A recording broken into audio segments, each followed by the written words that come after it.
Hello guys, welcome back to my channel and enjoy this fanfic part 1. Now let's start the fanfic. It was usual day in Konoha. Birds chirping, people sauntered on the village, and shinobis doing their whatever duties. This day in particular building, a group of children and a man with a slashed scar across his face were doing something. This building was the ninja academy where young children trained since they were thought grown enough to handle shinobi's training. And at that particular moment the man who was apparently the teacher looked irritated and annoyed at a blonde-haired student who looked as if nothing was wrong in the world. On his side was two horribly half-done bunchins. "Naruto, you fail," he barked out. Most of the students there laughed at the boy except a lone dark-haired child named Uchiha Sasuke who remained as stoic as ever to the outside world. Hi, replied the indifferent boy still looking uninterested. "May I back to my seat now, Iruka-sensei?" Even before he answered the boy named Naruto went back to his seat and plopped his leg on the table across him, looking at the ceiling bored out of his wits. The young teacher wanted to scold him for being so nonchalant, but at last kept it to himself. He was very worried of that boy. Naruto was the container of Kyuubi, the very demon who killed his family and thus making him an orphan. At first he despised the boy just like the other villagers were, but then he started to have a change of heart after he observed the cold indifferent blonde boy. From what he knew, before Naruto entered the academy he was a very bright loudmouthed boy who has probably a bundle of hidden energy somewhere for his hyperactivity to gain people's attention. But then 5 years ago, when he was only 7 years old, the bright personality ceased to exist. His grin changed into frown, and he no longer craved for attention, instead he became such a closed-shelled boy that he or anyone for that matter, couldn't reach. He didn't try to make friends with children of his age or other ages for that matter. In fact he tends to avoid any human contact as much as possible. The boy was practically shut himself from the world. Naruto always performed barely past ability, but the young teacher thought that he could do more than that. The boy didn't seem to care if he would graduate or not and just dozed off on his lessons. Iruka wanted to graduate him just to see that once cheerful boy, but he knew he couldn't do that, so he was forced to fail Naruto for the 4th times. Naruto was looking at nothing despite him staring at the ceiling above him. He might look nonchalant about it, but actually he was cheering inwardly. He made it. It was success. He will not become a genin. He wanted to become stronger, sure, but being an official genin of the Leaf meant that he pledged allegiance toward the very village where everyone gave him cold stares and hatred for something that he didn't do. Why should he become a shinobi if he had to protect the very village he despised? He hated this village and the villagers, and failing his genin exam was the best thing to do. After all, it was fairly easy. He only needed to twist his bunshin to make them appear dead and blotched up and the teacher would fail him. The only reason he was attending the exam in the first place was just because Sandaime threatened to cut half of his allowance if he didn't come to his exam, just like what he had, every time the genin exam was held. "Stupid old man," he growled, "he only said to come to academy not to do well in genin exam, so there." Practicing the fire jutsu he got, or rather, demanded, from his tenant, Naruto looked up when his sensitive ears picked up the sound of fighting. Curiosity got the better of him. He neared the source only to find Iruka and his other sensei he didn't like, Mizuki, were battling against each other. The favor went to Mizuki though. He wondered what the hell happened there. "Give the scroll back, Mizuki," Iruka ordered, but the said person just laughed. "With this scroll I would be unbeatable. And I'll be stronger than Hokage himself." Naruto raised an eyebrow before rolling his eyes. "I see. Another power-hungry human, figures. Human are so predictable," he scoffed. He saw Mizuki slash Iruka's shoulder with a poisoned kunai, judging from its sick green color on its tip and the smell that nothing but a very sensitive nose could smell. Should he help him? But if he did, he would help Konoha, something that he didn't want to do. His decision made when his sensei dropped to the ground breathing hard as the poison started to affect his body and Mizuki stood before him, kunai ready to strike. He better appreciate this, or I'll be the one who castrate him afterwards. Naruto grumbled. The man didn't deserve to die. He was rather different than others who only saw him as Kyuubi and that got him on his few, okay people, list. With his blurry eyes, Iruka looked up and saw Mizuki's kunai brought down to him. So this is it, I'll die. He closed his eyes waiting for the inevitable. The sound of kunai's clang snapped him out of his mind. He watched another person protected him. Anbu, thank God, but he was proven wrong when Mizuki realized who he was. Uzumaki, he growled in distaste. Naruto, he asked in disbelief. Now that he thought about it, the person was too short to be an adult and there was no one ever made an Anbu at such young age after Itachi. You son of a bitch. How dare you ruin my plan? Whatever, the boy snorted. Mizuki wanted to retort something, but as if something struck his mind, he started to laugh, making the boy before him wondered whether he was out of his rocker. HKU. Do you ever wonder about why the villagers hate you, boy? Mizuki, don't, Iruka cried out, but Mizuki laughed harder, making the blonde boy rolled his eyes. You, save your breath, I have known about it since I was a child, moron, he smirked at the shocked faces from both people. Now, why don't we finish it? He smiled maliciously then sent shivers to Mizuki. Why you know why they hate you? A tone of disbelief came out of his voice. Of course I know. What do you think I am? Stupid. Then you know that you're a demon. The scroll thief snarled. Hardly. The thing inside of me is the demon, I'm only its container. There is a difference, Naruto yawned much to his irate. Now, could we finish it? I want to have a warm bath after this. Gritting his teeth, Mizuki dashed with kunai on his hand. Naruto, Iruka shouted. The boy stood there doing nothing, only eyeing the traitor lazily. He yawned once more, hands still on his pockets. In the last moment when the kunai almost connected with his chest where his heart resided, Naruto simply sidestepped and brought his knee to the surprised Mizuki right on his stomach, giving him a heavy blow. Before the man could recover, Naruto brought his leg and stroked his back neck, making him kiss the ground and let out a muffled yell of pain. Is this all you can do? You said that you will be stronger than Hokage, but honestly seeing your condition right now I could say that that won't happen to a weakling like you. A Chunin got beaten by a mere genin. Ha, what a laugh. Naruto smirked as he placed his foot above the man's head. He backflipped to a branch to avoid a kunai from Mizuki whose dirty face was red from rage. Oops, did I bruise your ego? He chuckled. Iruka was gaping at the sight of it. Was this person really Naruto? If he was, the boy really did a good job hiding his real power. You monster. Naruto sighed in annoyance. Haven't we already established that issue? You don't need to shout that loud. I'm not deaf, you know. Roaring, Mizuki lashed out 5 kunais to his direction only to meet with empty air, as Naruto dodged them like it was the easiest thing to do in the world. My, what a feisty temper you have. You really need to keep in check with your temper, he taunted, and it worked. Shut up, demon. He charged blindly. Naruto sighed at the blatant stupidity act. Why couldn't he get a better opponent, someone that was more challenging? He held Mizuki's wrist that gripped the kunai, and using the momentum he swung his body to a nearby tree right on his face. Smack. You. That seems quite hurt. He waited for a moment, but he didn't give an indication of being conscious. He turned his attention to his slack-jawed sensei. What? No. Thanks. At all. He smirked. Oh well, you could handle the situation now, right?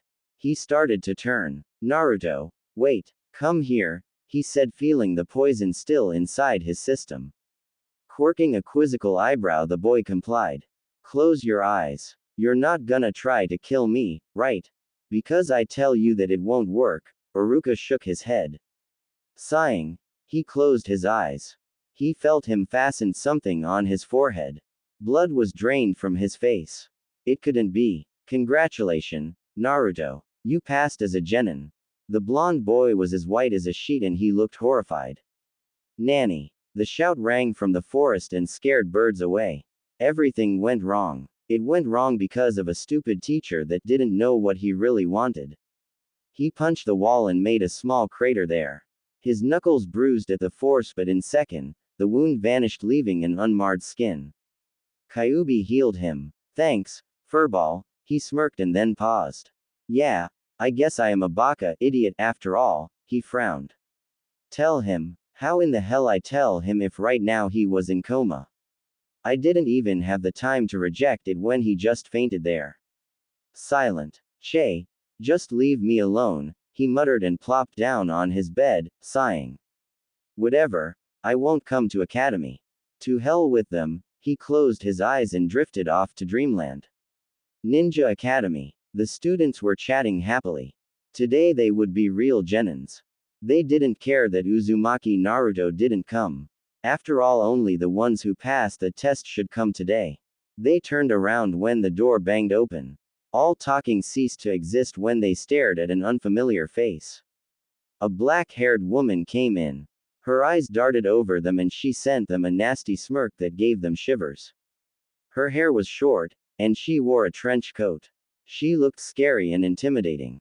Since Yumino-san is currently ill, he won't be here now. Hokage-sama asked me to substitute him today. My name is Anko, and you would do well if you listen me or I won't be. Nice, she licked her lips and there was a scary glint in her eyes. The students gulped at her threat. They nodded hastily. Anko smiled. Good, good. She sat on the teacher desk and opened a folder. She took out a paper out of it. She scanned it and smirked before looking up again at the students. Team 1. Nakai Yuma, Reiko Tobi, and Uematsu Takeha. She then continued with Team 2 and at last she called Team 7. Team 7. Haruno Sakura, Uchiha Sasuke. A loud cheer from the pink-haired girl was quickly shut up by Anko's deadly glare. She meekly sat on her seat, but not before giving off a victorious smile at a blonde girl who scowled. And the other is Uzumaki Naruto. Team. Matt, wait, Anko-san. Uzumaki didn't pass the exam, Sakura interrupted. Don't interrupt me, girl. She winced. It was decided that he passed. Now shut up before I make you. Hi. Gomenasai. Why yes. I'm sorry. Team 8. Aburame Shino, Hyuga Hinata, Inazuka Kiba. Team 9. Amane Haruki, Haneda Naru, Sanada Yukame. Team 10. Nara Shikamaru, Ino, Choji An. I'm sorry, but I forget their surnames. I tried to remember it, but it was no use. Team 11. Hamamaru Ichigo, Furuhara Kaiki, and lastly Hino Seiji. That's all. Your Junin will soon pick you up here. The nasty woman exited the classroom. The new genins were grouping on 3-man teams, all except Team 7. The pink-haired girl chatted happily to her crush, ignoring the fact that he looked irritated with her attitude. They were waiting for their Junin to show up. All other teams were already picked up, but their Junin was late. Sakura, tired of talking non-stop to unresponsive Sasuke, just looked at the ceiling. 2 hours later, a silver-haired Junin with a mask on his face came in. His left eye Sharingan was in Kakashi's left eye, wasn't it? Was covered by his leaf Hite 8. Yo, I'm sorry I'm late. There was a drowned cat in a river and I helped it. The genin stared at his dry clothes before they looked up, clearly not convinced with his story. Where is your other teammate? He blinked and looked around. He didn't come. Stupid blonde boy, Sakura muttered the last part. Then we just have to pick him up. He took a paper from his pocket and read something on it. Come on, guys, they followed their Junin sensei. Well, here is it. They glanced at Naruto's flat. He's on second floor. He hasn't even finished his talking when the pink-haired girl rushed to second floor, intending to give the blonde genin a piece of her mind. Well, he looked at his other charge. She seemed to be in rush. Sasuke only grunted and crossed his arms. Uzumaki I. She shouted loudly. Kakashi and Sasuke heard pounding sounds from upstairs before it was followed by a shriek. Locking their eyes, Both Junin and his charge darted to where Sakura was. Both of them raised an amused eyebrow when they saw her state. She was hanging down with a rope catching one of her ankle.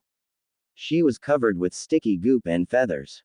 The girl shrieked at her state, especially when her crush saw it. The door of Naruto's flat opened by its irritated owner. Shut up. Don't you know that it's rude to disturb someone else's peace? Release me at once, you insufferable mangy blonde idiot. She yelled. And why should I do that, Pinky? Pinky, I'll show you that. Ma, why don't we resolve this with peace? Naruto and Sakura stared at him as if he has grown two heads.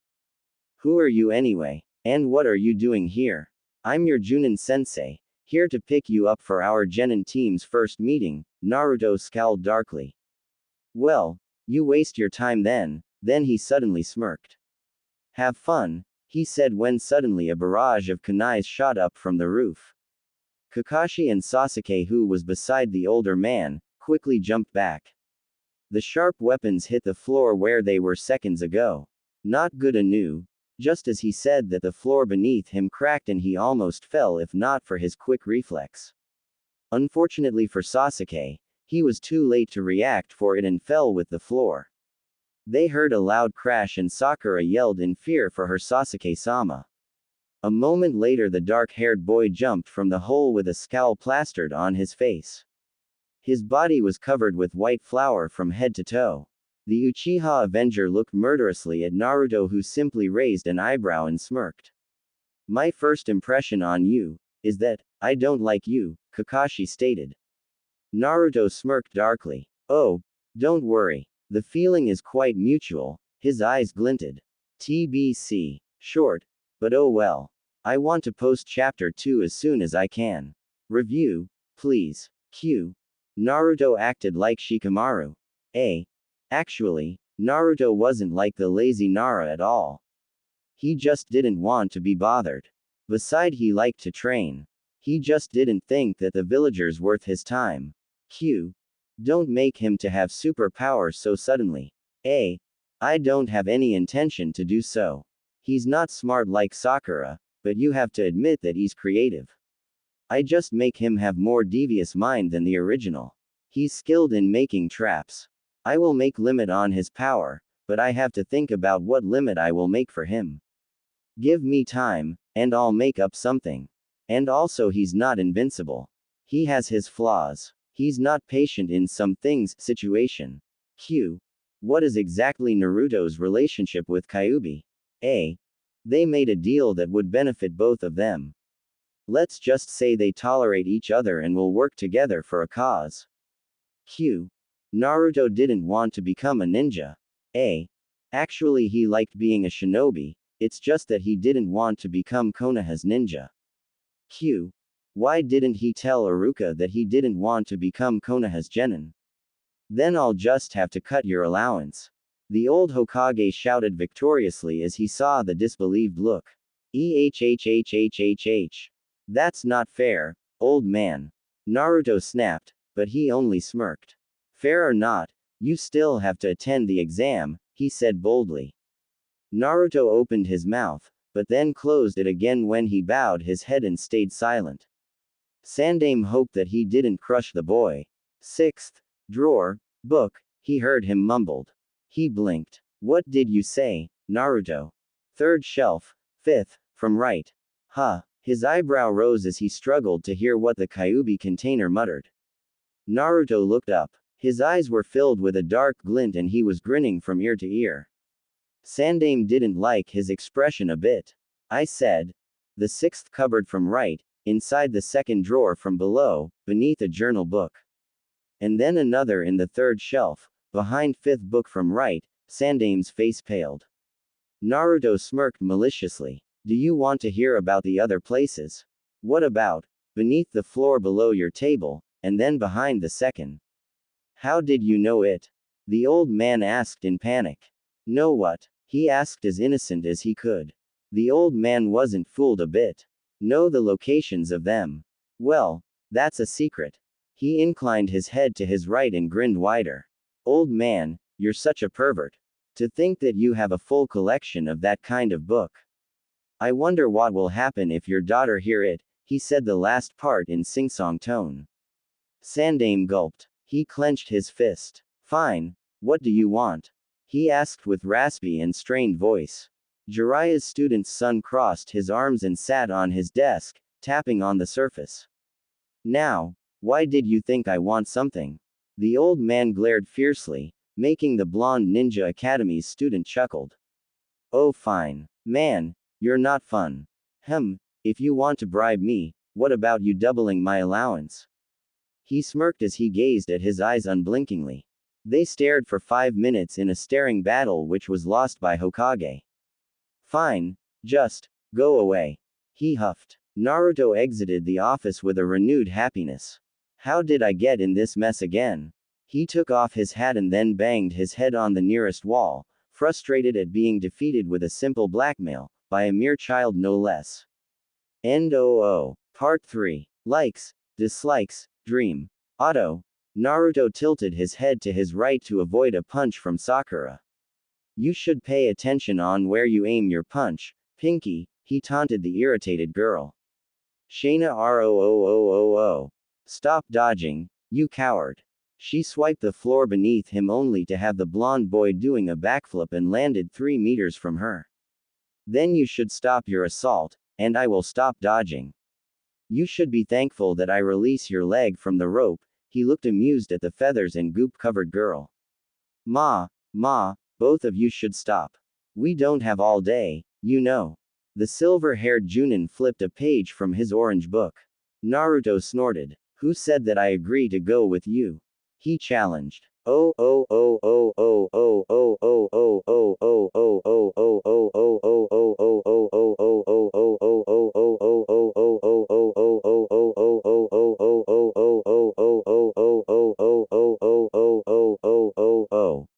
Let's start with introduction first, such as your name, likes, dislikes, and your dream. Pink-haired girl, you first. Kakashi pointed at the now clean girl. Sensei, we don't know anything about you. Why don't you start first? She replied. Me. My name is Hatake Kakashi. What I like is none of your business. My dislike is, well, that's none of your business too. My dream is, he trailed off, now you, girl. What we get from him is only his name, Sakura muttered to Sasuke, who didn't reply back. My name is Haruno Sakura, I like, she peeked to Sasuke and then blushed. My dream is to be, she looked again at the dark-haired boy. Then she scowled, I used to dislike Ino, but now I hate Uzumaki more, she glared at the boy who merely yawned. Her anger rose to the point that made her face as red as boiled crab. Smoke could be seen came out of her ears. Kakashi's sweat dropped. The one with black hair, your turn. Uchiha Sasuke. I don't have any likes, but I have a lot of dislikes. I don't care much for hobbies, and I don't have a dream, it's more like a goal. My ultimate goal is to kill a certain man and to resurrect my clan. Blonde, your turn, he pointed to the last genin. You should have known about me from my data, so I don't see the point of introducing myself. Well, your data only shows about your official information. And you need to introduce yourself to your teammates so they know you better. Who said that I want them to know me better? He smirked. Ma, I don't think a bit of information will hurt me. Uzumaki Naruto. I like to be left alone. I don't like to be surrounded by idiots. You don't need to know about my dream, he stated. Great. Kakashi wanted to roll his eyes. Hokage-sama wanted me to teach a team that consists of love-struck girl, an avenger, and a troublemaker. What a day. If not because the Uchiha boy would most likely angered and do something foolish if he doesn't pass as a genin, and Naruto, Arashi-sensei, what should I do to your cold-hearted son? Kakashi wanted to bang his head to the nearest wall, feeling quite frustrated. Ma, even if Hokage-sama asked me to pass them, it will be fun to see them sweat up a bit. With that in his mind, the fourth pupil turned to his genins.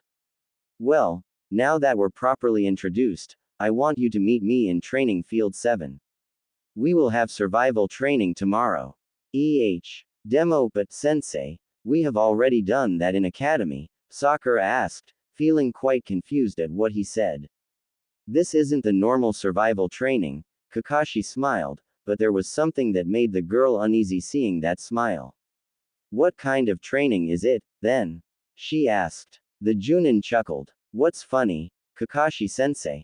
She fumed. Ma, it's just that when you guys hear this, you're definitely gonna flip. This earned him confused look from Team 7, except Naruto. Out of 33 graduates, I made that there are 11 teams, and each has 3 students, remember? Only 9 will be chosen as a genin.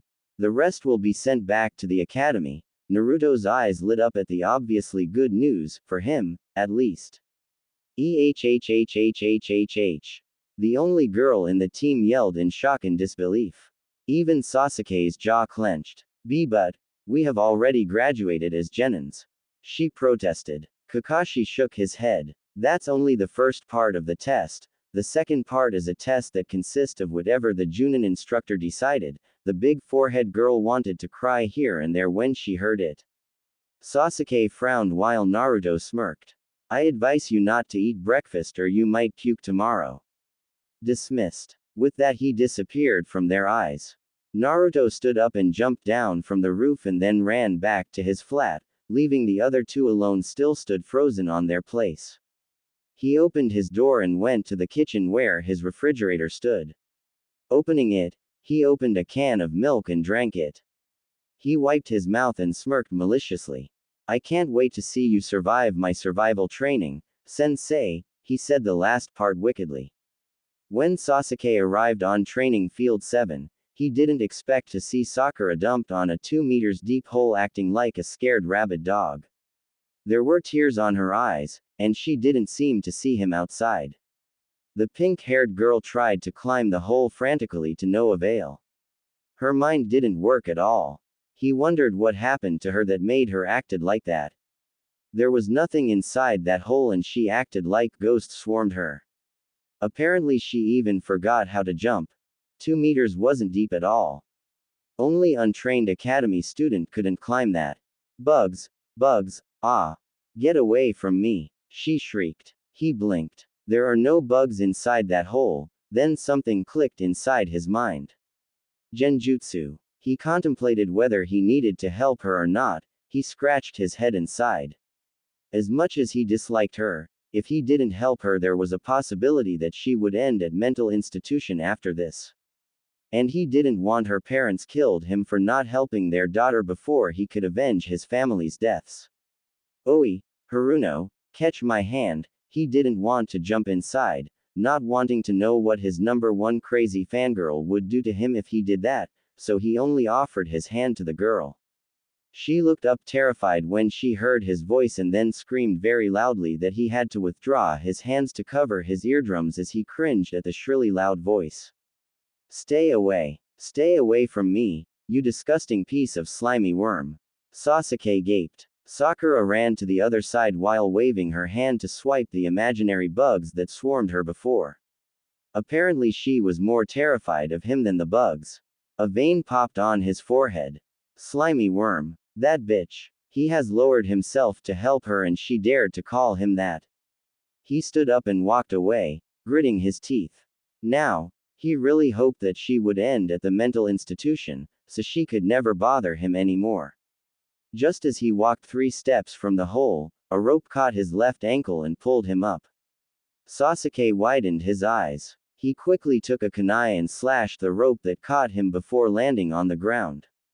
The moment his left feet touched the ground, it gave away, and he, Uchiha Sasuke, for the second time in 2 days fell into a hole. He almost groaned when he realized this, but caught himself remembering that he was the last and heir of the respected Uchiha clan. He grabbed the edge of the hole and sighed, while wondering just what was the hissing sound below.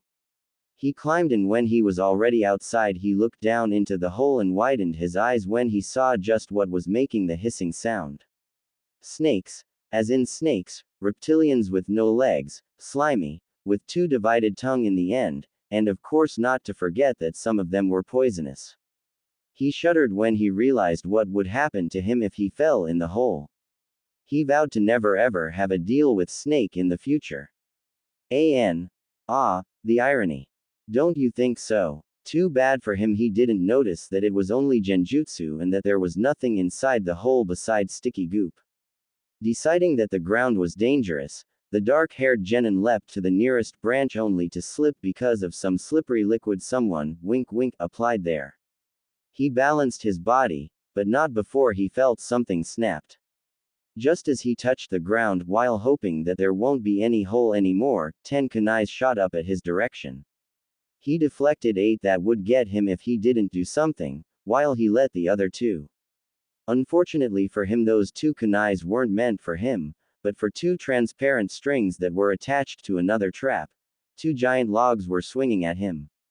Sasuke reached for 2 kunais and sliced the ropes that held them. Too bad for him that the maker of this so-called trap has anticipated this. One of the logs landed on the end of a well-covered plank. And as it was heavy, the other end of the plank came upwards and launched the thing that was put there. A tied bag was thrown to him. It was not over, however, when the other log set off another trap and a barrage of kunai launched and destroyed the bags. The content of the bag was poured out. White flour was all he saw, and not wanting to repeat the same thing as yesterday, Sasuke leapt to his right, only to have himself blocked by an invisible object that was obviously covered by genjutsu. He was too late to avoid the flour now, and he could only turn his back so his face wouldn't be covered by it. Grumbling, he turned again when he was sure that it was over. His eyes twitched when he felt like his back needed to be scratched thoroughly. He scratched his back, but the itchy feeling didn't leave him, instead it became worse. His eyes widened in rage when he realized what the flour was. It was itching powder. He gritted his teeth and swore that if he ever found out the one who built this trap, he would torture him. Heading to the nearest water source he knew of, a nearby small river, Sasuke refrained his hand to scratch his back, hands, head and legs. He was cursing all the way. He had to face off against some simple kunai and shuriken traps that he easily disposed. His desperation to get rid of the itches motivated him to move faster than his usual max speed. He was really glad when he saw the blue color of water in distance. He looked up in alert when he felt himself stepped on something that would most likely trigger a trap. Much to his relief, there was nothing barreled up on him. His relief was short-lived, however, when a rain of kunais with some of them holding explosive tags launched toward him. His eyes widened. The sound of explosion rang throughout the training field 7 and beyond that. The people who trained on field 4 to 10 whirled their heads in shock, stopping their activities. They were trying to find the source of the earthquake and the abnormally loud sound of explosions. Yes, explosions, not explosion. Apparently the explosives set each other off and made a series of blasts. What the is wrong with this place? A scream of frustration was heard throughout the forest. Naruto opened his eyes lazily. A smirk plastered on his face.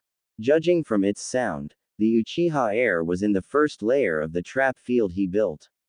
He chuckled, wondering when the boy would pass through all 3 layers and arrived at the designed point, which where he was right now. He wondered what happened to the pink-haired Kunoichi.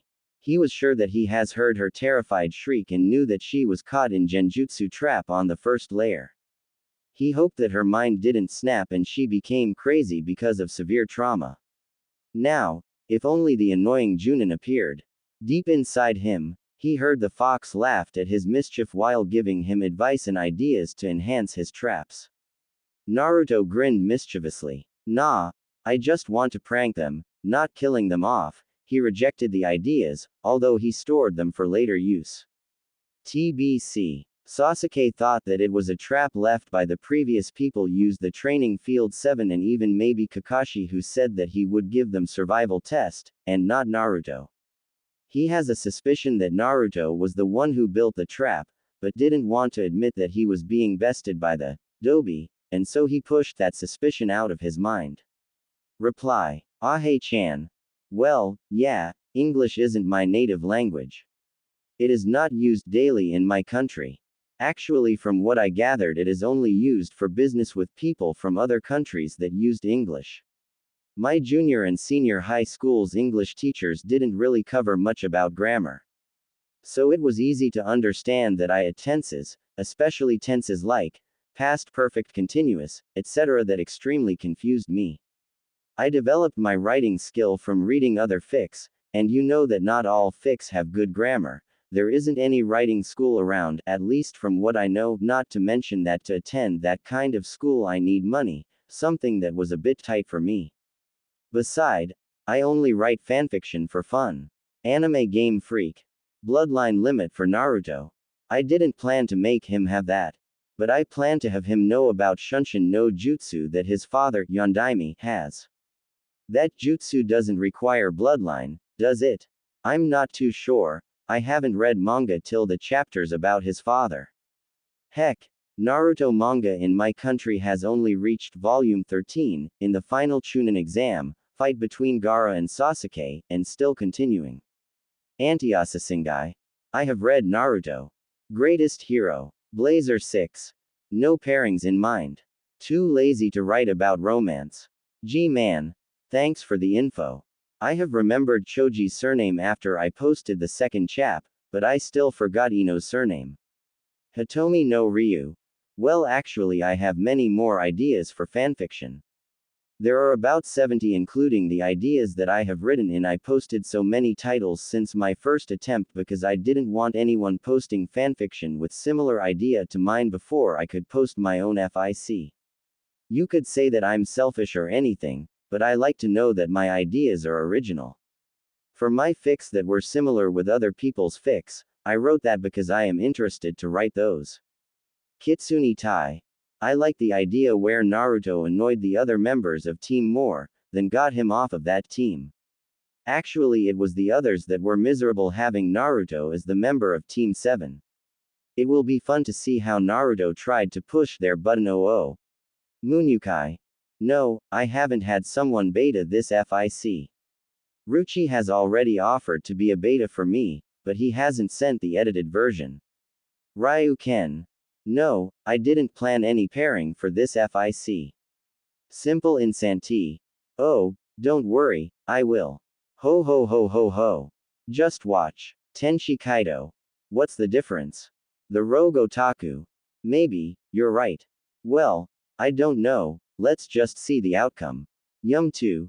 Can Genin resign after he graduated? I thought that ninja could only retire when they couldn't perform any mission anymore because of their body is beyond repair, or if they're old. And Sandaime didn't think of doing that. He left that problem of picking up Naruto to Kakashi. Let's just say that Sandaime thought that Kakashi needed to be taught a lesson, and if the silver-haired Junin annoyed Naruto, Hokage knew what the boy would do to him. So, really, he just happy to relieve the Naruto's problems and Kakashi and has fun watching them. I haven't finished my exam. In fact, this Monday I got a big test. ZWNG Dragon. No, he didn't have any. Naruto impatiently drummed his fingers on the log he was sitting on. An hour had passed since the meeting time Kakashi had set up. He had yet to show his face anywhere on training field 7. He would have either heard the man's screams or one of his foxes would have informed him of his arrival. Well, at least Sasuke and Sakura will still providing ample amount of entertainment. Though the shouts and explosions had stopped about 15 minutes ago. Were they just resting or were they giving up? It was so early in the game it would be very disappointing if they had given up. They were only in the second layer of traps after all. Naruto raised an eyebrow when his fox informed him that Sasuke went to help Sakura for the second time. Apparently after Sasuke had finally gotten all the itching powder off and running into at least 3 more log traps that set off an assortment of others, he decided that he needed help to get out of here. Unfortunately for him, the only other person around was Sakura, who had called him a slimy worm earlier that day today. The poor boy was all battered up, thanks to some holes he had covered up. After finally reaching Sakura, he was able to cancel the genjutsu. Sakura became even giddier after her crush saved her, but she felt embarrassed and a little guilty when she remembered that she had called Sasuke a slimy worm. Together, they were able to avoid many of the traps Naruto had set up. Unfortunately, when they did accidentally trigger a trap, they often set off almost all of the traps that they had already passed. And since the traps in second layer were harder than in the first layer, well, you get the idea. Naruto sighed happily as he removed a folder from his jacket. Life was so good. Naruto opened the folder and started to read. Inside the folder was all the information he was able to gather about the two who were stuck in the second layer of traps and a certain silver-haired Junin. Naruto agreed to come to the introductions so he could learn more about the people he was dealing with. He was willing to bet that if hadn't agreed to come with them, then Hatake would have told Sandaime about it. He already knew Sasuke's and Sakura's names, but he didn't know anything about their lives. He hadn't known anything about the Junin until the meeting where he learned his name. And that was all he knew about them. Wanting to find out more about his teammates and his new sensei, he created a shadow clone and had it henge into a middle-aged Junin. Naruto watched his clone walk past the guards that were supposed to be watching the building against any trespasser, and it gathered the data he desired. Sometimes Naruto wanted to laugh at the lax security here in Konoha. They should have checked all the people who entered the building. His clone didn't even transform into any Konoha Junin, only relying on the leaf Hite 8 and Junin vest for identification. Kage Bunshin no Jutsu. That was the name of the cool jutsu he used to get past the guards. He learned it while watching a Junin, who he didn't know, fight a group of bandits who had been found near Konoha's borders. With Kyuubi's guidance, he was able to successfully recreate the jutsu and was able to improve the clones a bit. Now his clones could withstand 4 hits before they would poof. Naruto read Sakura's file next. It seemed that she came from a non-shinobi family. Besides the fact that she was an only child, all the other information was either rubbish or things Naruto already knew, so he went to the next file, Sasuke's. Sasuke came from the Uchiha clan, who made up the majority of Konoha's police force. The clan possessed a bloodline ability, a dojutsu called the Sharingan. The Sharingan allowed members of the clan to copy jutsus and see through any genjutsu. Maybe he needed to research more about this so-called Sharingan. Sasuke's father was the clan's leader. His mother retired from being shinobi after she married his father, and Sasuke had a brother named Itachi. He raised an eyebrow and whistled when he read that Sasuke's clan was slaughtered by his own brother, and he was one of the 2 survivors of the once proud Uchiha clan. Naruto tapped his chin. Was it his own brother that Sasuke wanted to kill? Uchiha Itachi needed to be researched too. Now for the last file that contained information about a certain sliver-haired Junin. Hatake Kakashi was the son of Konoha's White Fang, who committed suicide because Konoha blamed him for the failure of a critical mission. Naruto shook his head sadly. This was another mistake Konoha had made. Kakashi's mother was the typical housewife. She died from an illness. I don't know if this is true or not. Kakashi became a Junin at a very young age, but remained with his genin team comprised of Uchiha Obito and Rin. What's her surname? They were under the guidance of Kazama Arashi. Naruto's jaw dropped. Kakashi was his late father's student. Now he wasn't expecting to find anything this shocking. Damn, he needed to read more about his father than just his techniques. He wondered whether Kakashi knew that he was his sensei's son. He wanted to ask the silver-haired Junin about his father, but Kakashi would be most likely suspicious of him. He didn't want anyone to know that he knew that he was Yondaime's son. He shook his head and continued to read.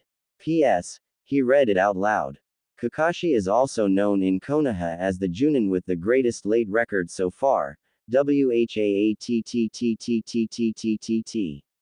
Naruto shrieked. He is known to be 2 hours later than the agreed time, so as a precaution for important missions, please tell him to come at least 3 hours before the designated time. Naruto closed his folder in annoyance. No wonder why the Junin hasn't shown up yet. Naruto perked up when he heard an interesting comment. Kyuubi. Punishment why not? He replied. Naruto smirked maliciously. The blonde opened the file once more and retrieved Kakashi's home address. Naruto got up and started to collect kunai and shuriken that had been used in the traps that had already been triggered, so he wouldn't need to buy more of them. He needed to buy another bag of itching powder, some wires, 2 gallons of brightly colored paint, and more explosive tags, well, maybe not explosive tags. He wouldn't want to be sued for property damage by Kakashi. He could buy them anyway, for reserve, just in case he needed them later on. Naruto thanked the Hokage for this. Believe it or not, the third actually gave him an allowance for pranks. Of course, that wasn't without a promise, on the blonde's part.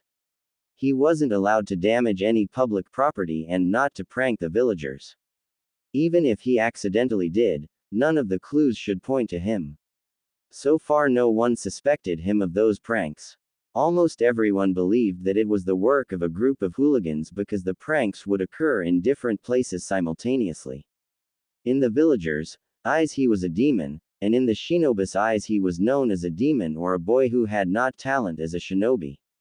The only ones who knew that it was actually him, who did the pranks, were the Hokage, the insane woman named Anko who lust for blood, a guy named Shiranui Genma plus his sickly friend named Hayate something and maybe the nasty head of interrogation named Morino Ibiki. Thankfully they were all on his, okay people, list. Well, maybe Anko wasn't too okay, she was crazy and bloodthirsty. Naruto remembered a prank suggestion that she had made. When he told the third about it and asked if he could do it, the old man immediately yelled no. Too bad, her idea was very creative and he'd like to use it and maybe even improve it a bit. He remembered that Kyuubi once told him that he liked that woman. Naruto only rolled his eyes knowing those two were bloodthirsty creatures. 50 meters from Kakashi's house, Kyuubi told him that the man wasn't in his house. Naruto smirked. He got into the house avoiding all of the traps and alarms inside. He even tinkered with some of those traps and alarms, improving them with his own and using them as he liked without triggering them. His clones arrived with what he needed and they started the real work. Naruto thanked whatever deity up there for letting him see the Kage Bunshin no Jutsu that day. This jutsu was a real heaven's gift for a prankster and trap master like him. In just 5 minutes, they were done with the pranks. The 3-layered trap that he made in the training field 7 was made in an hour without him, only his 15 clones. He only needed to pour chakra for genjutsu since his clone wasn't advanced enough to use any genjutsu. The only ninjutsu they could do was henge at the moment, but he promised himself to improve them more. Having a demon sealed inside him was a curse, but also a blessing, especially when the said demon was Kyuubi, who had a very devious mind. Not to mention that he had the intelligence and power to back it up. Kyuubi's only downsides were his arrogance and his tendency to underestimate anyone. That was how he ended inside his belly in the first place. He underestimated the fourth and let him finish the seal because of his arrogance thinking that it wouldn't do anything to him. When he knew what happened, it was already too late. Shut up, Fox. It was your own fault you let my father seal you inside me. Pause. Hey, it wasn't my fault that my father chose me to become your vessel. In case you forgot, I wasn't able to say no at the time.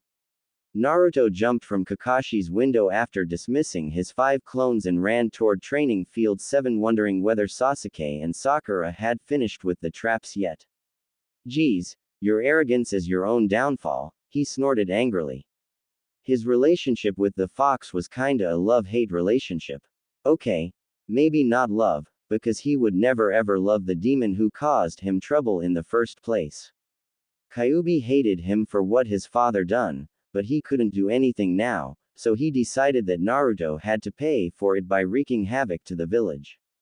Naruto himself hated the fox because he was blamed for something he didn't do, but the fox was his only chance to become stronger. Plus he also hated the villagers, so he didn't mind annoying them.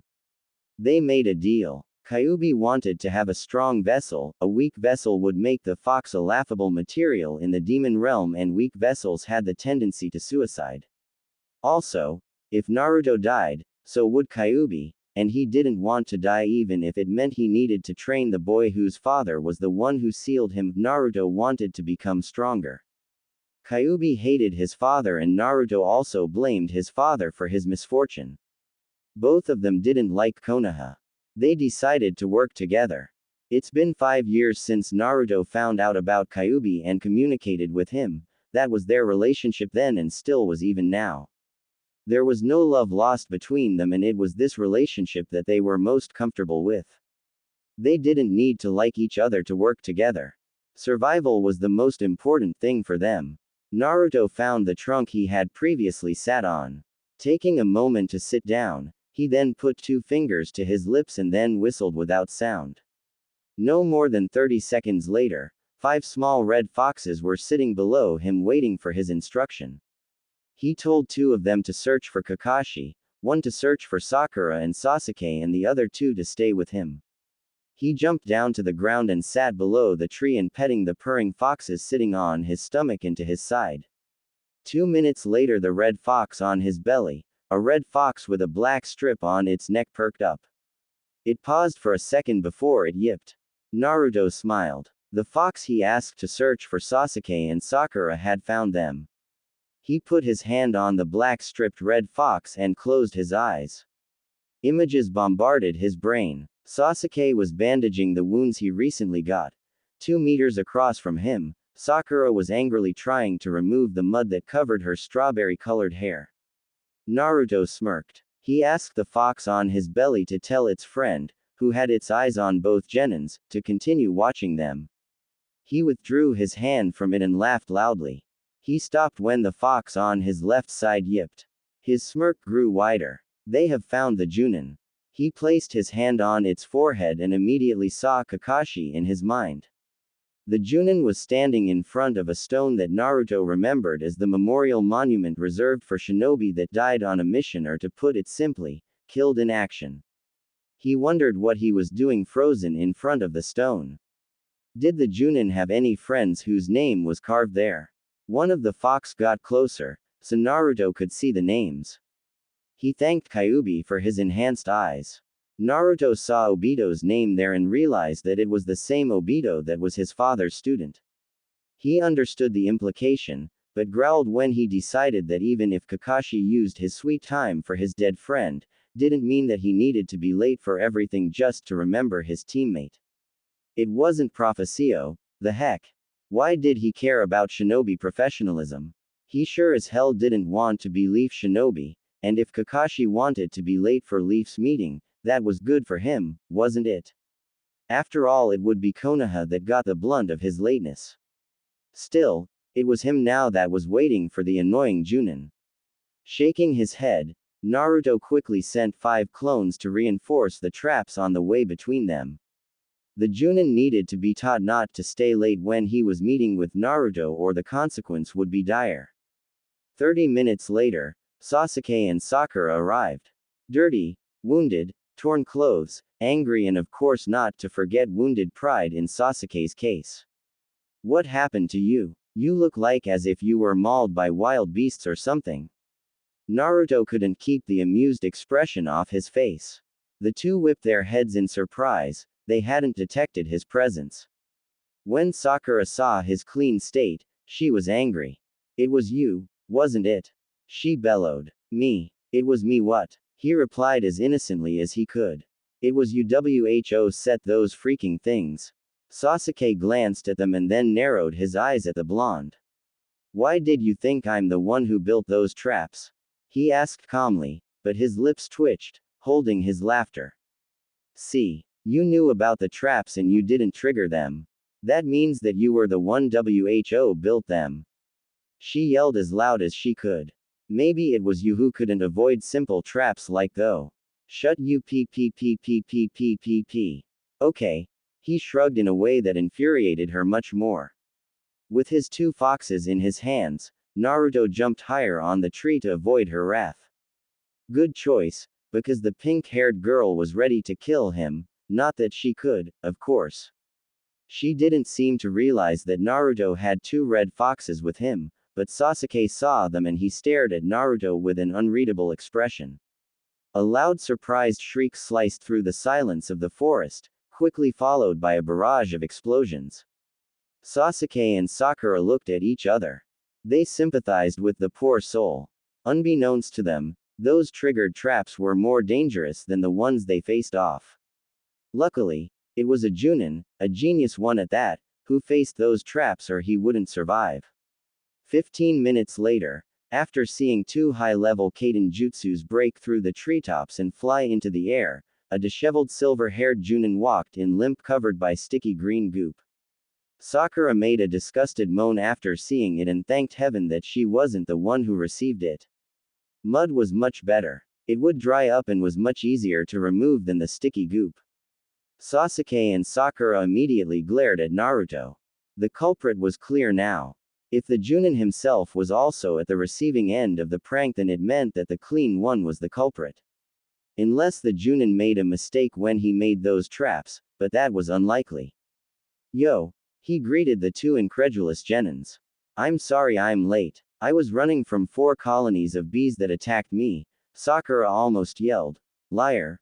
When she saw his face, even the parts covered by his mask, and his hands were full with swellings. She gulped and nodded sympathetically. Kakashi blinked when he saw his soon-to-be student's states. He then looked up to where Naruto was. His clean state and the wide grin on his face confirmed his fear. Anyway, since most of us are not in the state to receive the test, and I don't think I'm ready to test you, I will postpone this test for 3 days. Meet me here at the same time. Don't be late. A snort came from above, but Kakashi ignored it. And don't eat or you'll puke. Dismissed. This time Kakashi walked away instead of poofing out. The two genins gaped in disbelief. They endangered their lives moving through the traps and now the Junin easily dismissed them just like that. And now they had to face the traps that haven't been triggered again.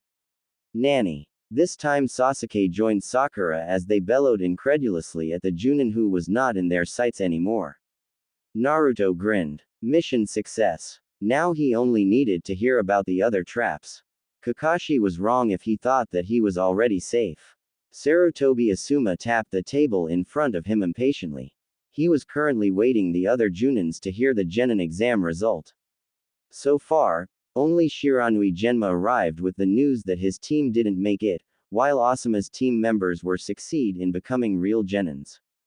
The two Junins looked up when the door opened, and 3 people entered the room.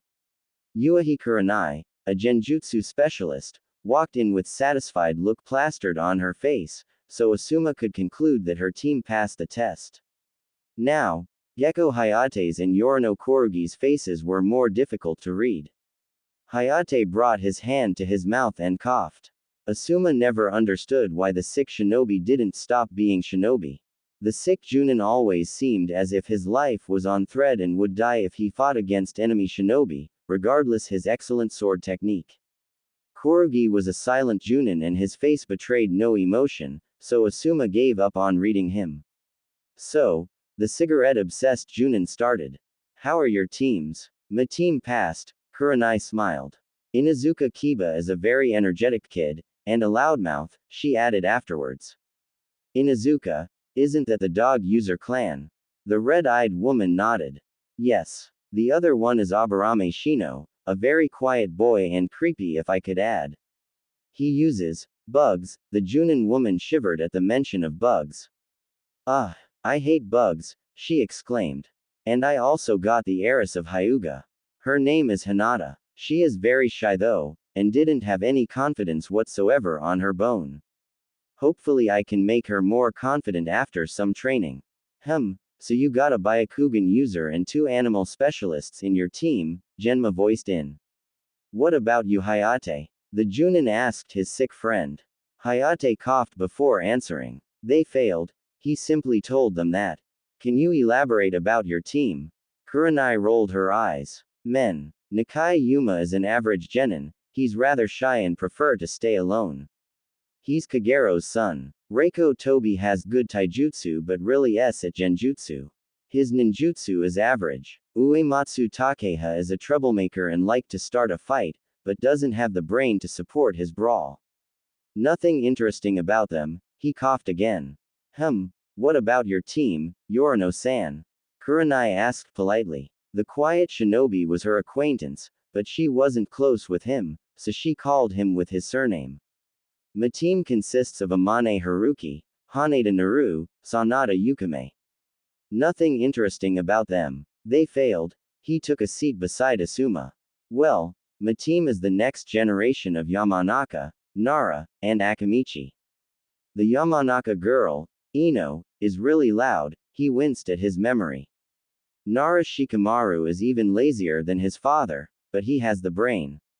Akamichi Choji is, well, an Akamichi, I guess. Asuma scratched his hair, not knowing how to describe his food-obsessed genin. I guess it's my turn. Genma chewed his metal toothpick. Team 3. Reihara Shinju, Kaoru Arisa, and Yumaki Hana. Reihara seems to be a leader type. He has good reflex, but is quick to anger. Kaoru is a genjutsu user like her mother, but she lacks the experience to use it on battle and is easily scared. Hana is a strategist. I'd say that if she has a better team members than the other two, she could pass the test. Alas, the team failed. The 5 shinobis talked for a while as they waited for their comrades to come. 4 hours later, the only one that hasn't come was only Kakashi. The others have said that their teams failed.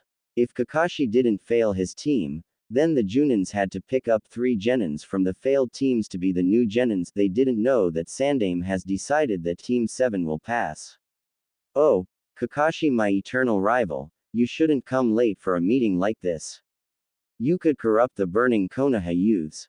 Guy exclaimed tearfully. The others' sweat dropped at the sight.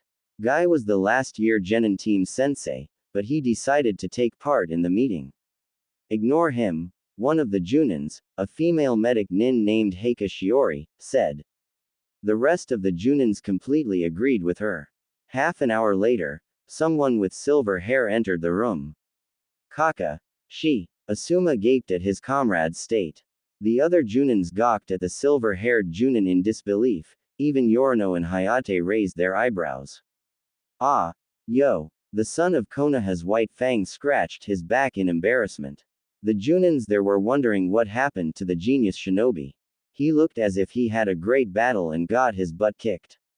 His face was red, not because of embarrassment, but because of the small red swellings he got.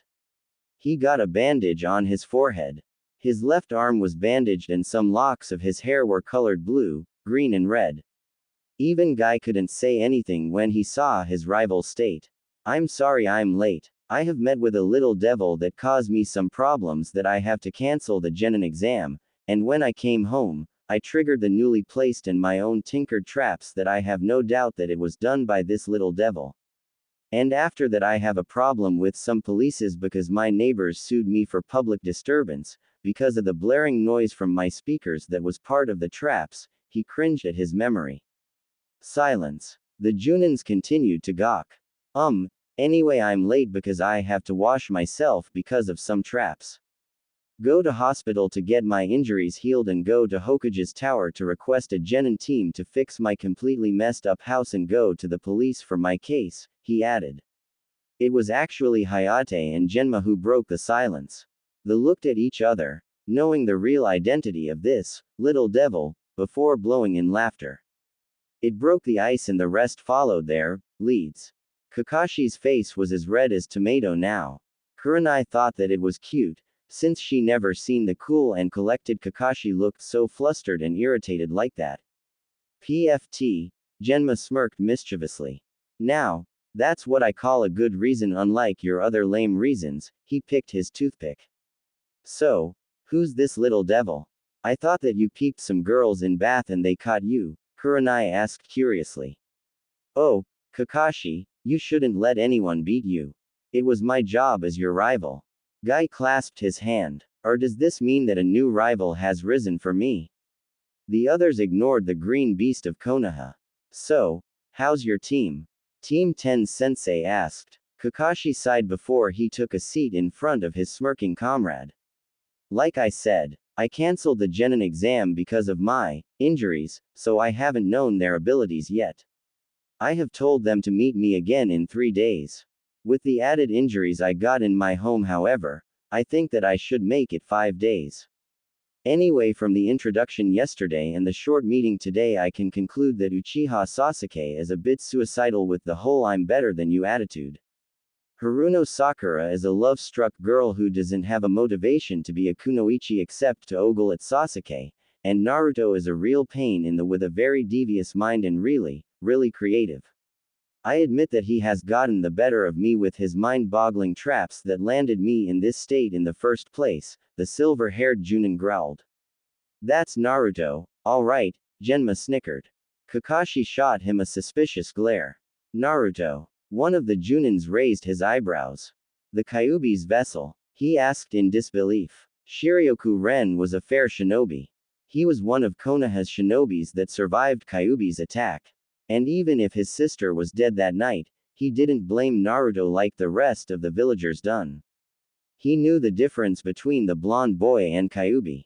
He didn't act hostile with Naruto, but he also didn't act civil either. He was skeptical, because he didn't know that Naruto actually had a rebellious streak, considering how quiet the boy was. Well, that proved that the saying, "You shouldn't judge a book from its cover," right? 5 of the Junins were making a face at the mention of the boy. It was clear to see that they hated the blonde boy. Ren shook his head sadly. It was unfortunate that some people let their hate blinded them. Wait, so you meant that this, little devil, was Naruto? Kurenai gaped. Damn, that child really had done a great bang job on Kakashi, the so-called genius shinobi. She wasn't sure herself that she could wound Kakashi, but here it was, a 12-years-old kid kicked the silver-haired Junin butt. No, Kakashi lose to a 12-years-old boy. How could it be? The Junins rolled their eyes. There should be a law that stated imbalanced shinobi should be sent to mental institution. Asuma was quiet. Say, what if we make a bet? That got the attentions of all. Oh oh oh oh oh oh. Naruto sneezed. Damn, someone must be talking about me. The blonde boy rubbed his nose in annoyance. So what do you want to talk, old man? He asked rudely to Sandame. I have heard about Kakashi's misfortune. The old man's lips twitched in amusement before his face returned into serious mask. Aandd. Naruto drawled with a smirk on his face. I must insist that you don't do it again to him in the future. And why should I comply with your request? Naruto teased. Because I request it. Sarutobi yelled in frustration. The Kyuubi's vessel raised an amused eyebrow. That's not really an adequate reason, you know. Try again. He will be your team sensei, and it would be best if you be good with him. Hearing this, the cheerful act was gone, replaced by a cold mask. Hokage's heart sank seeing it. Who said I want to become a shinobi for this village? Naruto narrowed his eyes. Tell me, why should I pledge my allegiance to the village who hate me? He hissed. They don't hate. Yes, they do. And you know, so don't you dare denying it, old man. Why else they threw glares, insults, and even assassination attempts, if not because of their hate to me? Sandame was silent. And for all I know, I could have just leave this pathetic excuse of village. But you didn't leave, the old man pointed out. That's just because you will send your Anbus to drag me back here. He snapped. But I'll tell you that when I'm strong enough, I will leave this accursed place, no matter if you send your hunter Nin to hunt me down. If that time comes, will you destroy Konoha? Sarutobi asked bluntly. He was filled with dread as he waited for the answer. The blonde boy in front of him snorted. Those people aren't worth my time, but if Konoha decided to hunt me, I won't sit back idly either, he grunted. There was a long silence in the room, before the Hokage looked up with a renewed determination. Naruto frowned, wondering what the old man was planning. What if I told you that I will grant you permission to leave Konoha at will as long as you become Konoha's shinobi and help it in the time of great need? Of course that would be after you passed as a chunin at least. Well, Naruto had to say that this was an unexpected development.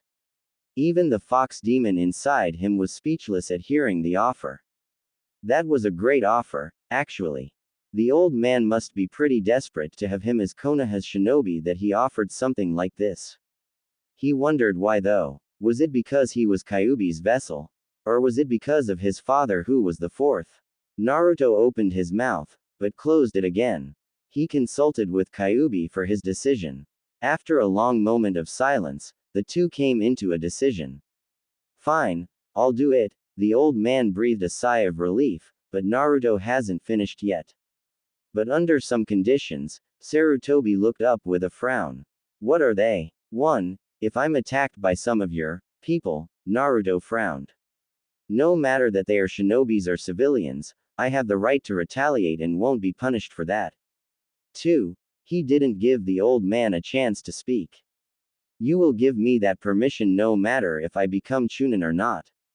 After all, how can I be sure that the examiner would be fair to me? You'll give me that permission right after the next Chunin exam this year. Don't interrupt, I haven't finished yet, he said when the old man opened his mouth. 3. I won't use Konoha's Hite 8 when I'm outside the wall. 4. What I do outside will remain outside, Konoha won't interfere with my life, and I have the right to reject any mission you sent to me. I will help Konoha when it was needed, that's all. 5. I could take any mission I like even if it isn't from Konoha. And 6. Give me more allowance. The third was dumbfounded at the last request.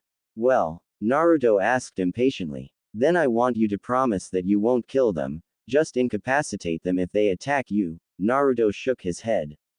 If they're civilian, I won't kill them unless they pass the boundaries like injuring people close to me or send assassin after me, but I can't say the same for shinobis. Whatever mistake they do, they have to pay for the consequence, Naruto argued firmly. Alright, that will do. And I'll grant you permission only and only if you complete the entire exam. It doesn't matter if you become Chunin or not as long as you complete the exam. I think that's fair. Go on. You only take mission from non-Konoha people that doesn't endanger Konoha's safety, the blonde nodded. And for your allowance, I will give you a bank account with 6 years worth of money, and I'll add your family's money there. If you spend all of them in a year, I won't give you anything. My family's money. You know my family. Naruto pretended that he didn't know about his family. They're dead. That's the only thing I can tell you for now. Don't ask any more. Fine. Who cares about them anyway? There was a sad glint in Sarutobi's eyes when he said it, but Naruto honestly didn't care. I will prepare the draft today for the official record, go back here tomorrow, and I'll have it ready by then, Naruto nodded. He exited the room when the door opened revealing Kakashi. The two shinobis just stood there, staring at each other. Naruto broke the silence and smirked. Something happened to you. You looked as if you were mauled by rabid dogs, Naruto mocked. See you in 3 days then, the blonde boy passed the Junin. Actually it would be 5 days, the silver-haired Junin scowled. Naruto turned around. Oh, why? He asked innocently. The older shinobi glared hard at him, but Naruto didn't waver. I have an unfortunate incident that will take my 5 days' time, he growled.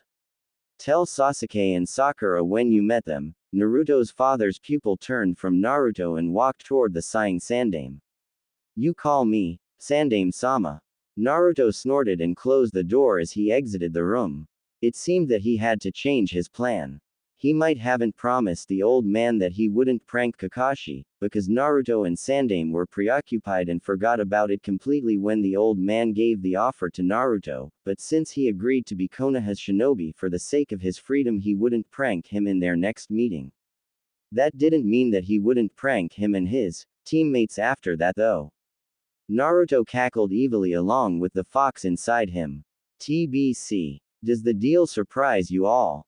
I bet that no one has thought that I would twist this story to this point. Hey. For Naruto and Kyuubi, freedom is their dream even if the fox would only have limited freedom inside Naruto's belly. He preferred to see the world rather than being among Konoha's citizens, and since the deal gave them more advantage than to Konoha, they accepted it.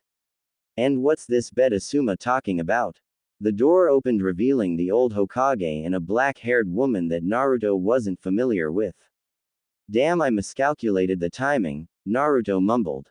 Oh well. With that, there was a loud explosion coming from Hokage's tower, followed by series of loud sneezes and curses. That's strange. I'm pretty sure that I inserted itching powder, not sneezing powder.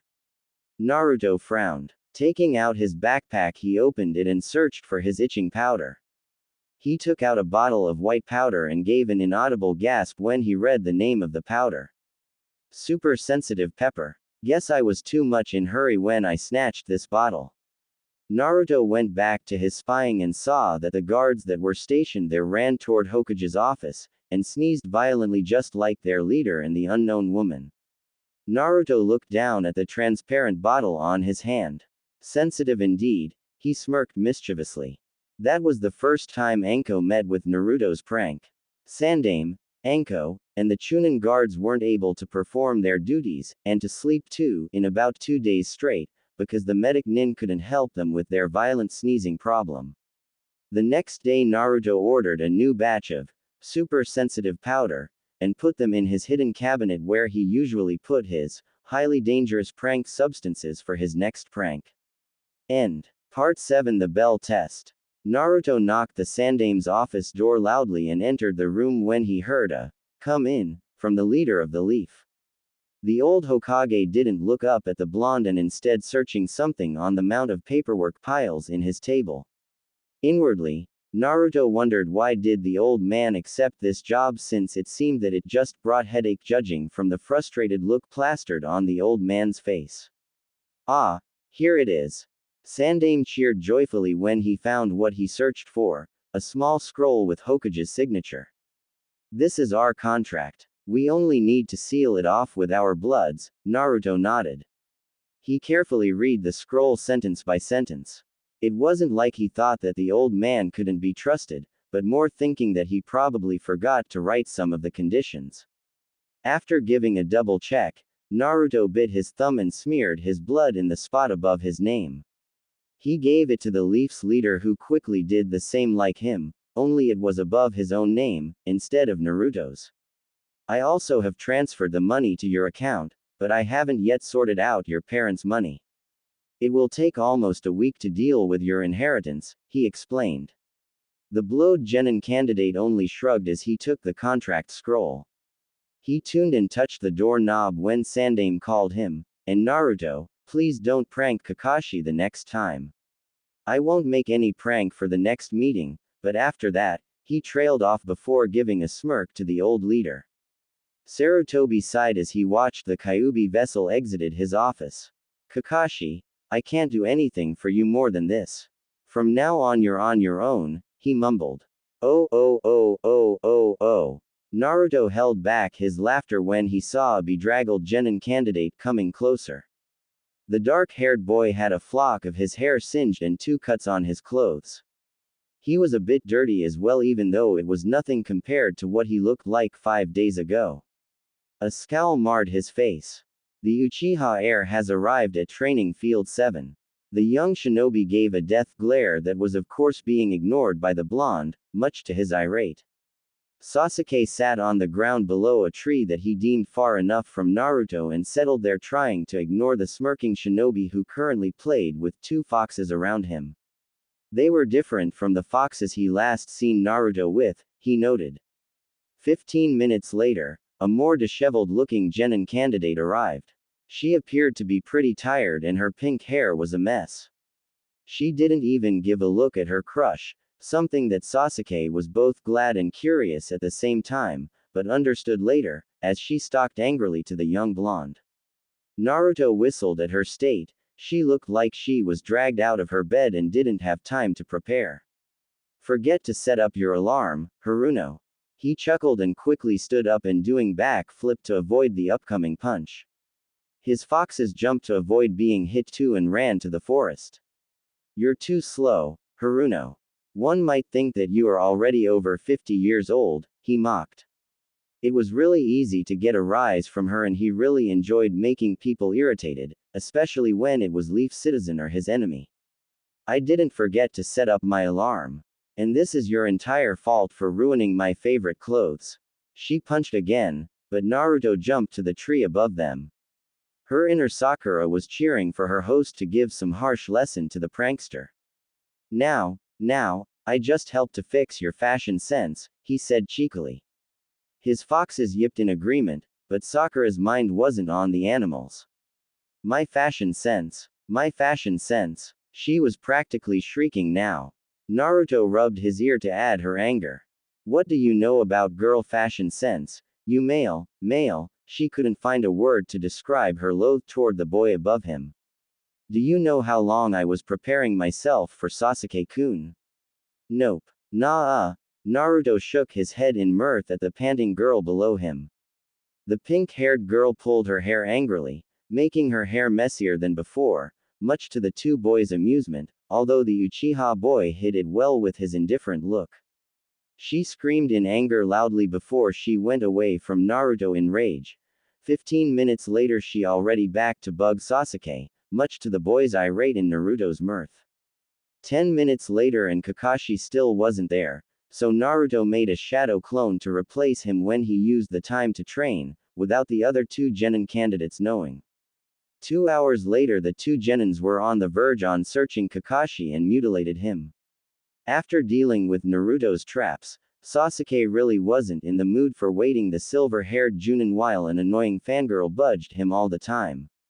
Sakura was torn between her anger for waiting the Junin instructor and was with the annoying blonde boy. She didn't know that it was a Kage Bunshin playing with the foxes that returned from the forest after they deemed that the situation was safe again, and happiness to have more time with her precious Sasuke-kun. A loud yell from the forest gained their attention and the two genins looked around to find the source. Their Junin instructor appeared out of thin air in front of them. A cut was made in his Junin uniform and there was mud that covered his feet. The Junin looked rather annoyed as he gazed at the grinning blonde in the tree. You're late. Sakura shrieked as loud as she could, making Sasuke, who was closest to her, winced. Kakashi ignored her as he gazed above him. I thought that Sandaime-sama has warned you not to make any prank this time. He gritted his teeth in annoyance although the young shinobis couldn't see it because of his mask. I did promise him that I won't make any prank this time, but you see, Naruto's Bunshin's grin grew wider. The traps you just met with are the remnants of the last traps that I built 5 days ago. That way I don't break my promise, Naruto remarked much to the annoyance of the three people below. Fine. Let's get it done quickly.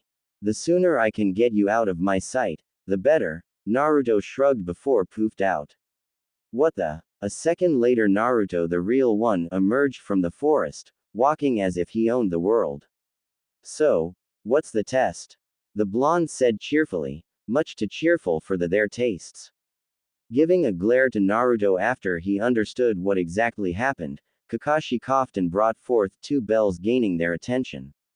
There are 2 bells here. He sent a glare to Naruto's direction when the kid rolled his eyes and looked at the silver-haired Junin with a, yeah, I already know it. No need to say the obvious, look. To pass as a genin each of you have to get a bell from me. But Kakashi-sensei, there are only 2 bells. The pink-haired girl commented. Well, I did say, there are 2 bells here, didn't I? After being irritated by Naruto's traps and the reminder that he couldn't do anything to pay Naruto back for it, Kakashi wasn't in the mood of any interruption. He really didn't understand how this blonde kid could get under his skin so much without trying to lift any finger. He was usually cool, calm, and collected, yeah, right. Not easily angered by something trivial like being pranked. The girl blushed at the reprimand. But, the son of Konoha's White Fang held out his hand. The point is, the one who can't get any bell before 12 o'clock will be sent back to the academy. Kakashi smiled when he saw the expected reaction. What? Sakura shouted in shock. Sasuke was pale. Naruto, though, had to fight the urge to say, well, it's easy then. You two can try to get the bells while I go home and sleep. He had said to Sandaime that he would be Konoha's genin. This thought disgusted him, so he had to pass the test. He settled to yawn lazily as if there was nothing wrong in the world. Kakashi's eyebrow twitched at the sight. But you're a Junin. While we aren't even genin. The Haruno girl cried out. That's why if you don't give your best, you won't make it, Pinky. Sakura twitched at the nickname. The one who didn't get any bell won't get lunch. At this Sakura groaned as her stomach grumbled. Sasuke looked annoyed while Naruto took out his bento with a grin. I have eaten this morning and already bring bento for lunch. 3 veins appeared on the shinobi's foreheads. The 3 were ready to castrate the blonde. Anyway, you have to come to me with the intent to kill to succeed.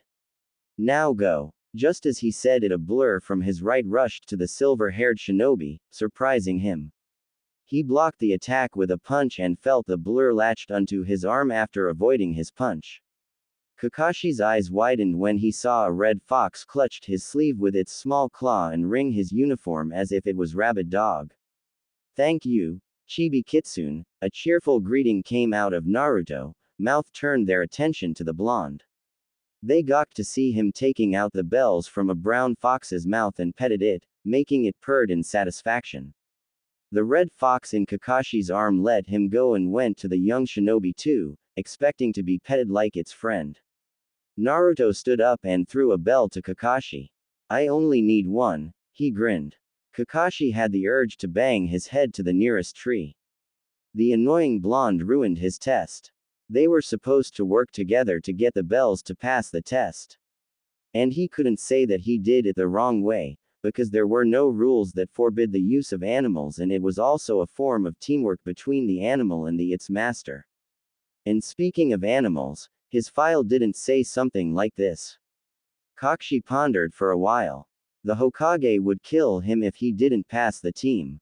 And his sensei in the underworld would come back to castrate him if his son didn't pass. So what should he do? He couldn't say that this test was supposed to be a teamwork test too because it was too early to say that and they needed to understand it on their own. He had to improvise, and quickly. Fine Naruto, you pass. He muttered in annoyance. Meet me in the bridge in Zenkaha district tomorrow at 7 p.m. for our first mission. Sensei's son or not, he was itched to kill the annoying genin. Wait, where's your Hite 8? Sasuke and Sakura observed him when they heard it and noticed that he was indeed not wearing his Hite 8. In my flat. Why? As a shinobi of Konoha you should wear them all the time, the Junin instructor reprimanded the scowling boy. It is a sign that we proud of being Konoha's shinobi. A loud snort came from the young genin as he gave a chilly glare to Kakashi. Yondaimi's pupil took a step back in surprise. He knew that Naruto didn't like Konoha and its citizen, but to detest it this much. Proud? Are you kidding? Why should I be proud to be a shinobi of this Ing village? He hissed in rage. Then why did you become Konoha's shinobi if you hate it? You should just drop out of the academy. Sakura yelled. Sasuke wondered about it too.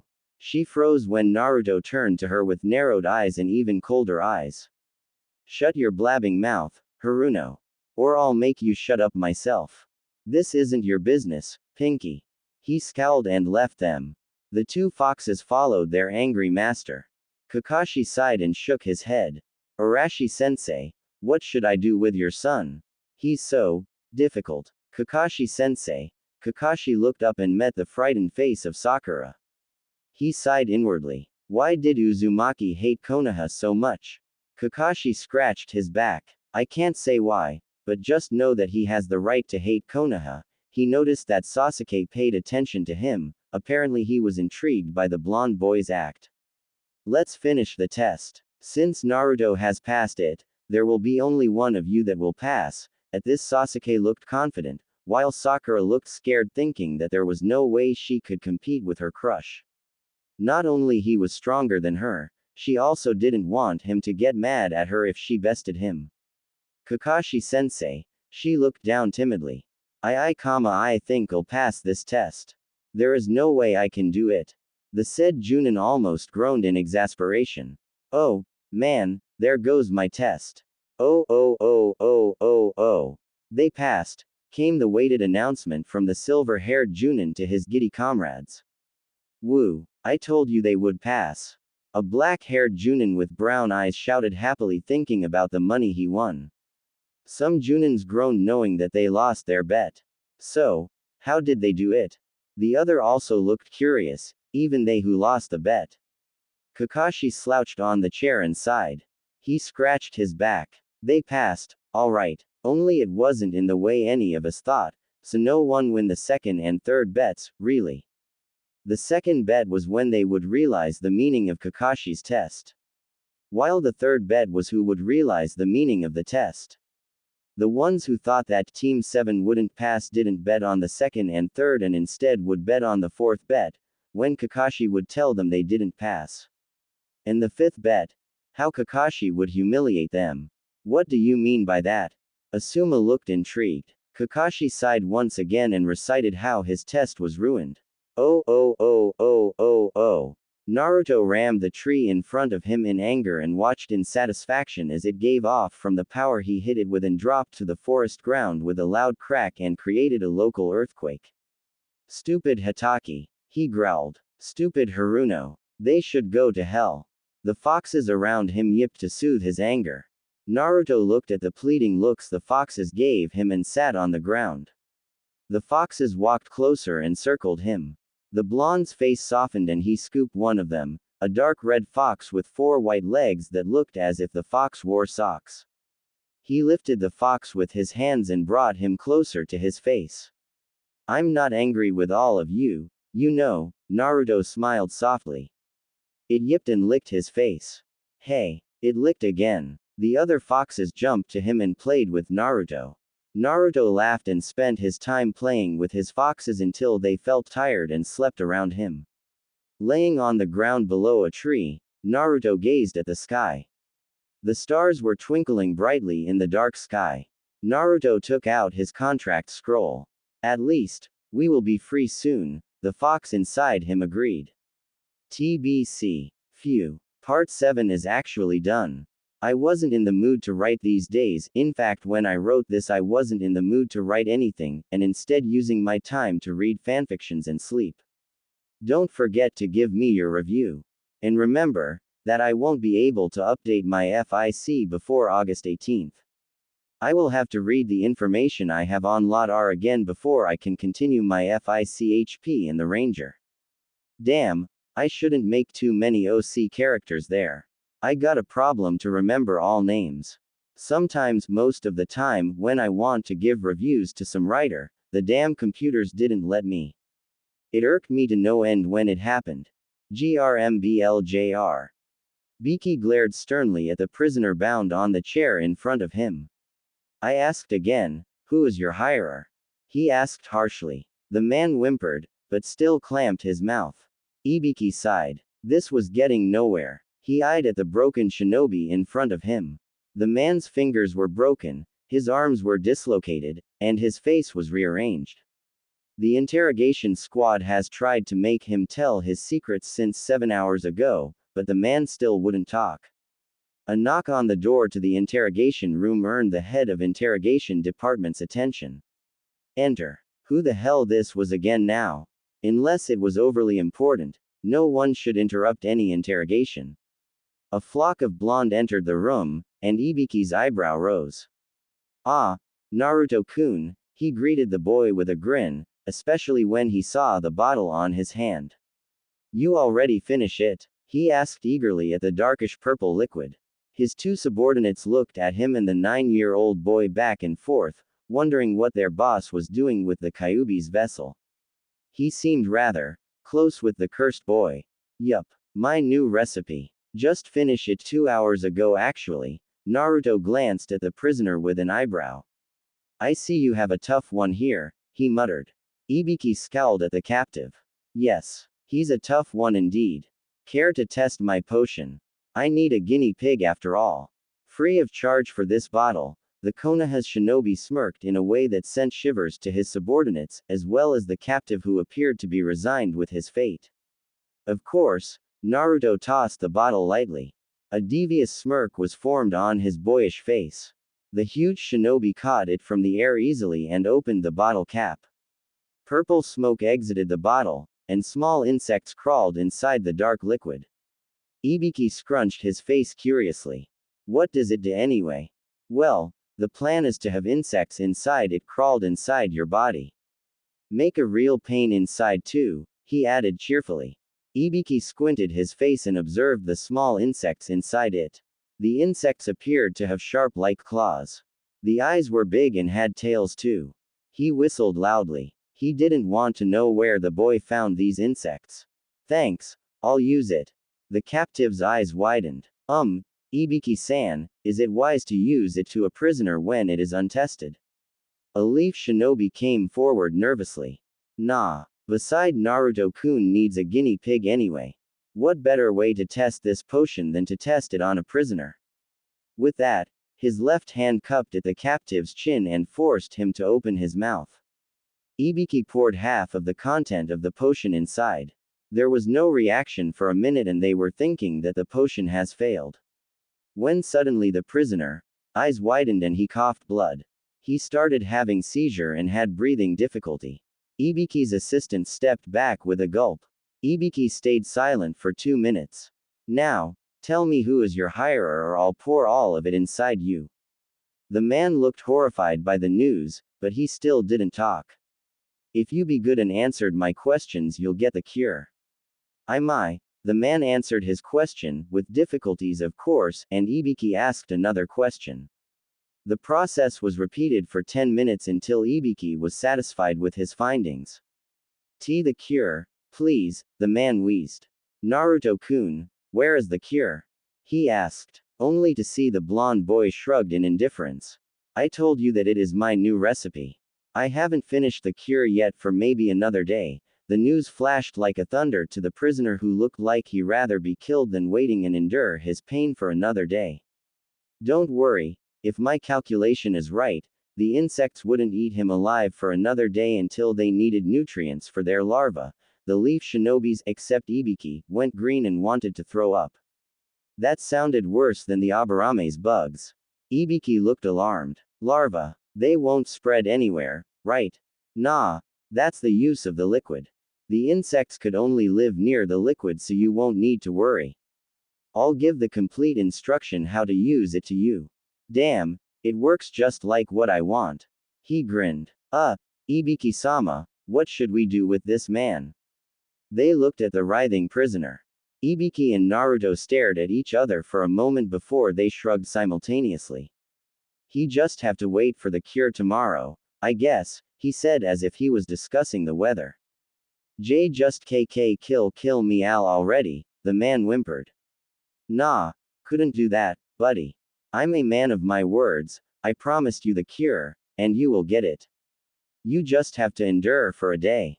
Relax. The man was sobbing now as he wheezed in pain, murmuring something about how he wanted to be killed. His assistants looked back and forth between their superior, the writhing prisoner and Naruto with shivers. They really didn't want to end the same like the man. Monsters, was the thought that run along the two shinobis' minds when they thought of Ibiki and Naruto. End. Part 8. Naruto yawned widely, bored out of his mind. Today his genin team, Naruto suppressed a shudder for calling it his genin team, was supposed to do another measly D-rank mission. Though just like other days, Naruto sent his bunshin in his place to do his job while he was away training. There was no way, he, the vessel of Kyuubi, son of Yondaime, though most Konoha's people didn't know and the only ones who knew didn't know that he know, and Shinobi Extraordinary did a job as low as D-rank mission. It degraded his pride. The only thing he did was to get to Team 7's meeting place when his foxes sensed the silver-haired Junin around and to arrive before his so-called sensei. The first few times he came, he was always being yelled at by the atrocious pink-haired teammate. HMPH, she was more like an expendable sacrificial lamb. Thankfully that stupid incessant girl stopped it after a while. Though whether it was because she has given up or maybe it was because of the pranks he pulled out to make her life as miserable as he could without harming her, don't want to get an earful scolding from Sandaime, of course, he didn't know. One thing for sure was that she was never bored yelling at the lame reason that the Junin instructor threw at them. Perhaps he needed to talk with Sandaime about this. Preferably a cut of allowance. That way that Junin would, hopefully, didn't come late. Naruto didn't know why he even bothered to come. Obviously he had sent his Bunshin to do his assignment while he went back to his own training after Team 7 received their mission scroll. Perhaps it was just his way respecting the deal he made with the Konoha's current leader. After all, a promise is a promise, and he promised that he would become Konoha's genin even if he did it for his own sake, not for this pathetic village that was called a hidden village, which was wrong since it wasn't hidden in any way at all. For Kyuubi's sake, the village was built on plain sight. Very stupid for a shinobi village, really. Naruto, can't you do your own tasks instead of sending your clone? Kakashi asked exasperatedly at the blonde genin beside him. Why? It doesn't matter anyway. In a way I am doing my job even if it is indirectly. The blonde boy shrugged as he walked away from the team after they received a D-rank mission, Weed the Garden.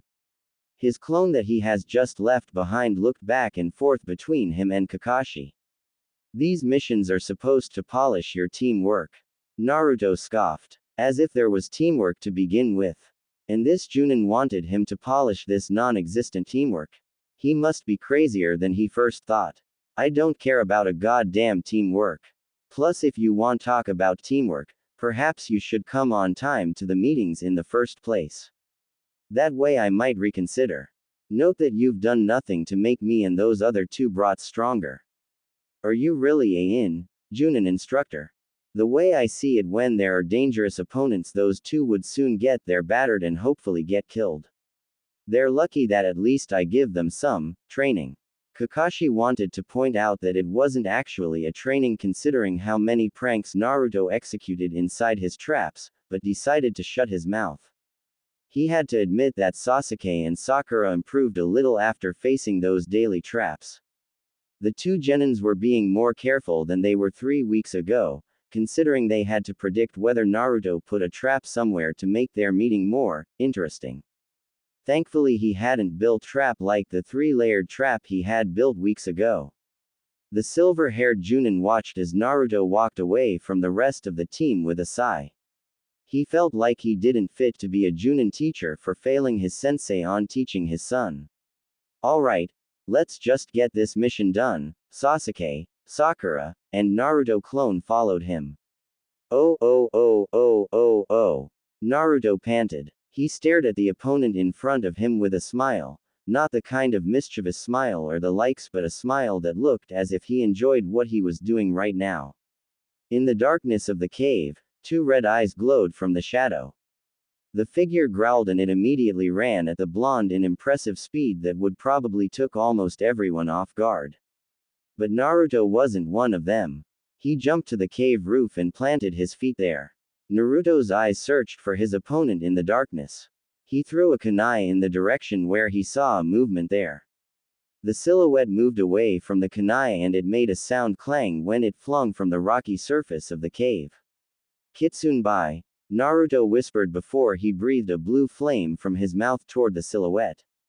From the light of the flame he could see some parts of his opponent's body. 2 furry legs crouched in the floor, as it was ready to jump away from the burning flame. Naruto saw it jumped away and he directed the attack to follow it. It singed the opponent and it growled in pain.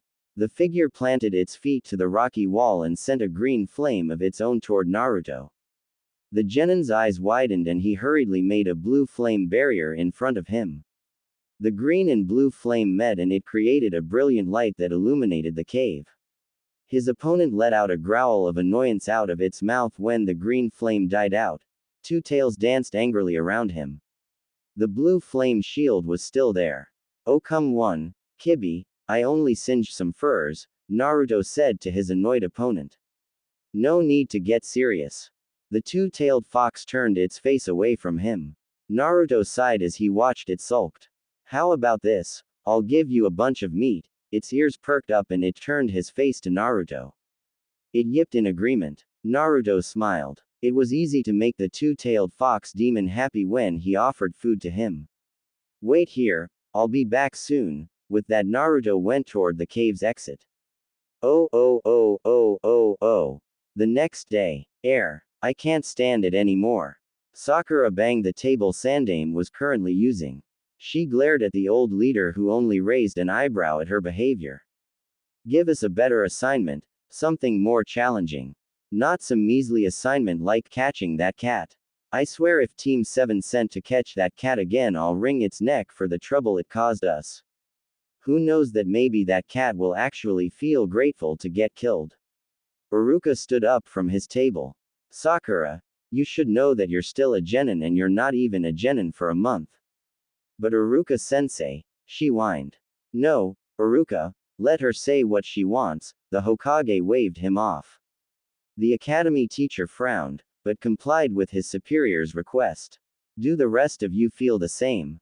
Hokage asked the rest of Team 7. Sasuke nodded in agreement, causing Sakura to have hearts on her eyes. Carefully Sasuke took some steps away from her. Ma, I don't really care, the silver-haired Junin said without looking up from his orange book. A giggle escaped from his mouth. Kakashi-sensei, you should give better example to your assigned team. Iruka said, enraged with the inappropriate behavior, but the Junin ignored him. What about you, Naruto?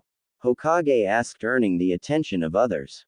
If that meant that I can get out of this village for a while, I agree, was the blonde's reply. Hokage frowned with his reply, but nodded. I see, then I'll give you a C-rank mission.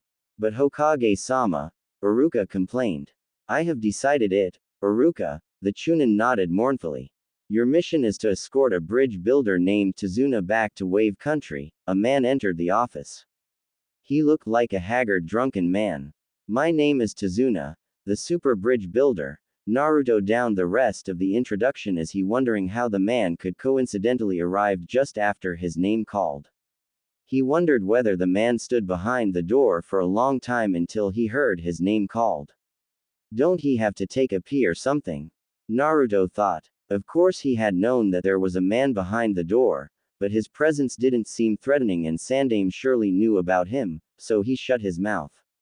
What? This is my escort. They don't appear to be able to handle their mission, especially that blonde wimp. Hokage cringed at the insult. A kunai whizzed Tazuna's hair and embedded in the wall he was currently leaning on. The super bridge builder gulped at the scowling boy. His eyes darted to his left and saw that some of his hairs were cut by the kunai. Insult me again and none will be able to recognize your corpse, not even your family, Naruto hissed hatefully. The silence in the office was only broken by Tazuna's stammering reply. Why yes, he nodded furiously. Naruto, you shouldn't do that to a client. Iruka scolded. The blonde genin rolled his eyes in annoyance at the pale teacher. Damn, he's still alive, and I had hoped that he would die from the poisoned kunai for the trouble he had gotten me, Naruto thought as he realized that it was indeed Iruka. He didn't really pay attention when the man argued with Hokage. Well, he won't be a client when I'm done with him, he smirked. Nah, ma, it will probably better for all of us if we go back to our own houses to collect things we're needed in our journey. Kakashi tried to avoid the possible bloodshed. He knew that Naruto could be dangerous when he was annoyed and he didn't want the younger shinobi to get killed because of his lack of understanding about Naruto. Team 7 meet me in 15 minutes in the West Gate. Dismissed. Grumbling, Naruto exited the office, but not before he gave a warning to Kakashi. If you're even a second late, Hitaki, I will give you a beating that you will never ever forget. Remember that. He slammed the door loudly that it shook the office. Is the kid always like that? Tazuna asked nervously to no one in particular. Yes, was the simultaneous reply from Team 7, which make the Wave citizen became more nervous. Hokage sighed, hoping that Naruto wouldn't kill Team 7 and Tazuna in the journey. TBC. Naruto opened his drawers and took out some sets of kunai, shuriken, explosive notes, clothes, and other things he felt would be useful. He went to the kitchen and got some bottles of fresh water. He almost took some food too, but decided against it since it would just weigh him down. He could go on without food for days and if he felt hungry he could always hunt for his own food. Grabbing his backpack, Naruto exited his apartment, but not before forming seals and placed them to protect his house from unwanted intruders that were surely will try to invade it when he went away. If they dared to break into his house, well, let's just say that the result wouldn't be pretty, for the intruders, of course. He didn't place any prank trap there to avoid suspicion. Don't want anyone relate him with the infamous and mysterious prankster, of course. With a nasty smile imagining what the intruders would appear after they received his surprise, Naruto ran toward Konoha's gate. He found out that he was the first of Team 7 to arrive there. Tazuna was already there and he fidgeted nervously when the blonde walked toward him. Apparently he was anxious for the prospect of being with him, especially if they were alone. Not that the genin blamed him for being frightened of him. Naruto sent a smirk to the old man and saw him flinch. Damn, but it was really funny. 5 minutes later Sasuke arrived to the spot only to see the bridge builder trying to stay as far away as he could from his teammate. Tazuna's eyes darted occasionally, almost every 5 seconds, to the blonde, who leaned to the wall behind him casually, to make sure he didn't come closer.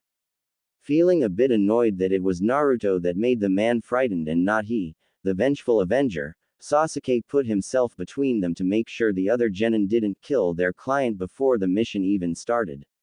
It would be his first C-class mission and he didn't want to fail, just because the not-so-dead last decided to kill the bridge builder. Kakashi joined them a minute later. He glanced at his blonde student and then checked his watch before sighing in relief to note that there was still 1 minute until the designed time. Seconds later, Sakura ran toward them panting. They let her regain her breath for a moment before they departed from Konoha. Kakashi was in the front with Tazuna a step behind him. Sasuke was behind them followed by a happy babbling Sakura. Naruto yawned as he watched their backs boredly. He smiled when he saw a reddish-brown fox followed him from the corner of his blue eyes. He gestured the fox to join him. It yipped happily and dashed toward him. Naruto grabbed the fox's body before it had a chance to bump his legs. He put it on his shoulder, letting the fox lick his face and purred. "Nay, Chibi-chan," its ear perked up. "Will you hunt for me?" It yipped again and nodded before it jumped down and ran. Naruto raised an eyebrow when he watched Sasuke narrowed his onyx eyes on him, completely ignoring the pink-haired girl that glomped on him and was trying to strike a conversation with her Sasuke-sama. Naruto smirked mockingly, infuriating the dark-haired genin. Sasuke glared, turned his back and started to walk faster, amusing the blue-eyed genin. There was no interesting event that day except for the occasional complaint from Tazuna claiming that he was tired. The group stopped and camped for the night in a small clearing near the road. The Junin instructor told the genins to set up their own tents and gather wood for fire. Naruto simply sent a bunshin to collect the necessary wood. He didn't need to set up a tent because frankly he didn't bring any tent with him and he was used sleeping outside. Beside Kyuubi would keep him warm when he felt cold, so he didn't need to worry about catching cold. The fox he had sent to hunt has come back with a brown rabbit on its mouth. Petting its head, he took the rabbit from its mouth and skinned it. "What are you doing with that poor rabbit?" Sakura shrieked accusingly. Apparently she has just finished setting up her tent and was on her way to gather wood when she saw the furry animal on Naruto's bloody hands. Naruto rolled his eyes. "I'm playing with a dead rabbit," he sneered. "What does it look like, Pinky?" He snapped irritably. "How could you? It's just a poor cute animal." Her eyes were full of tears right now. The other members of the group glanced at the two. Naruto looked at Sakura for a moment with disbelief plastered on his face. "Damn, and you call yourself a kunoichi? My, it seems that Konoha's shinobi's standard has become so low that they allowed a pathetic girl like you to be a shinobi. If those other shinobis in Konoha are like you, I have no doubt that it will be reduced into nothing soon. If you meet enemy shinobi, what will you do? Pout at them and ask them to leave you alone?" He snorted. "Unlikely, Haruno. If you can't do something simple like this, you should quit being a shinobi. You're a nuisance. Shinobi world isn't for a naive girl like you who only care about your hair, clothes, oh and not to forget, love." Naruto said the last part mockingly. Sakura was pale and gaping at his sharp words. She looked around and tried to find someone to help her, but she found Tazuna covered his face with his straw hat and turned around, while her silver-haired sensei nodded at Naruto's word. Her heart sank when she saw her crush narrowed his eyes, staring at her as if she was a trash. Crying harder, she ran to the woods. Sheesh, what a waste of time she is, Naruto scoffed, not feeling a bit guilty at all. He continued skinning his rabbit and gave some of the raw meat to the waiting fox that happily tore it. Sasuke has already gone to fetch the wood Kakashi requested. You shouldn't say that, you know, the Junin scratched his ear. Naruto snorted. I only told her the truth. Whether or not she can accept it is her own problem. His bunshin appeared with the woods on its arms and it soon started the fire. Yes, but don't you think that it was a bit too much? Just because she's smart memorizing all theories doesn't mean she is a good shinobi. If she can't face the reality when it faces her, it would be better for her not to become a shinobi. She can't fill her life with false hope and fantasies, and she should have known it before she even decided to become a shinobi. Kakashi sighed and decided not to argue with the blonde anymore. Tazuna stayed silent as he neared the warmth of the fire, but still kept his distance with the genin who was roasting the rabbit meat. His stomach growled at the sight of Naruto who calmly eating his roasted meat and Kakashi who ate from his food can. Both shinobis raised their eyebrows at the blushing client. Do you by chance have other food for me, Kakashi-san? He asked, feeling quite embarrassed. Naruto shook his head in annoyance and continued eating his rabbit, not caring that the old man's eyes were fixed on his meat longingly. Kakashi scratched his head and put down his food can on the ground and rummaged his bag before giving another food can like his to the client. The Waves citizen eyed the offered food before looking at the Junin. I can't open it, he said bluntly. Kakashi took a kunai from his pouch and opened the can easily. With our speed right now we will arrive at a small town tomorrow afternoon. You'd better buy your own food. Our mission is to escort you to Wave Country, not feeding you. Tazuna could detect a small annoyance in the shinobi's tone and quickly nodded. Good. Sasuke was back with an arm full of woods. He put it on a pile near the fire and ate the onigiri he brought from Konoha in silence. There was still no sign of Sakura anywhere. Finishing his food quickly in a secluded area where the others couldn't see his face behind the mask, Kakashi decided to search for the girl.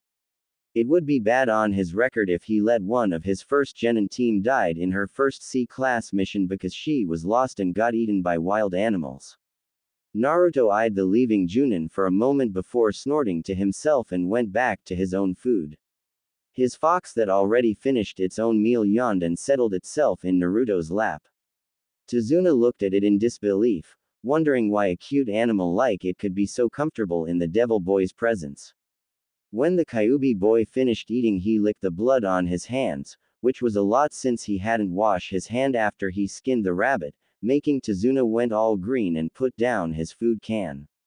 His appetite was killed the moment he saw it. Sasuke looked unnerved for a moment before composing himself. Naruto settled himself on a strong branch to sleep, while the fox was already gone on its own merry way. Two of his team members still haven't come back yet, but he could have careless with that, so he closed his eyes and drifted to sleep. 2 hours later, he was awake when Kakashi called his name. Naruto landed on the ground smoothly and walked toward Kakashi's voice. He found all members of Team 7, including the red-faced girl, because of crying, not blushing, and Tazuna have already gathered around the fire. Ah, Naruto, sit down, Kakashi said to his student. The blonde sat across him. I gathered you here to tell you the night shift for our journey. Let me be the first guard, the blonde said firmly. All right, who's next? He asked the others. I will, Sasuke informed. Kakashi raised his eyebrow curiously. The Uchiha boy never volunteered for anything before. Okay. Then Sakura will be the last one to guard, the girl shrank on her seat. Kakashi rolled his eyes inwardly. Apparently Naruto's words still have gotten her down. With me, she flashed a relief smile to the silver-haired shinobi. The son of White Fang really didn't need a low-esteemed student right now. Hopefully she wouldn't be reduced to something like the Hyuga heir who was under Kurenai's watch. Now that would be a problem. He has met with the Hyuga child, and to say that she was shy was an understatement. Alright, let's sleep now. Naruto wakes Sasuke up after 3 hours. Yes, yes, he waved his hands lightly. Noting that all of them already slept, Naruto took a scroll from his backpack and read it. He already scattered his bunchins around to be on the lookout, so he didn't need to worry about any trespasser. When 3 hours has passed, he woke Sasuke and went to sleep. The next morning, the blonde genin stirred when he heard the birds chirping loudly. He yawned and jumped down from the branch he slept on and stretched his muscles. He walked to the fire only to find Kakashi was reading an orange book, giggling shamefully, and Sakura was sleeping. Checking his watch, he noted that it was 5:30 in the morning. What the? She should be guarding right now, not sleeping. Naruto shouted loudly, waking the others up, including the kunoichi. Oi Haruno, what the air you doing? He glared at the guilt-stricken girl. Right now is still your shift. Are you so useless that you can't do something like this right? Ma, she's tired, Naruto. So I let her to sleep. Kakashi tried to dissuade the situation, only to find his plan backfired.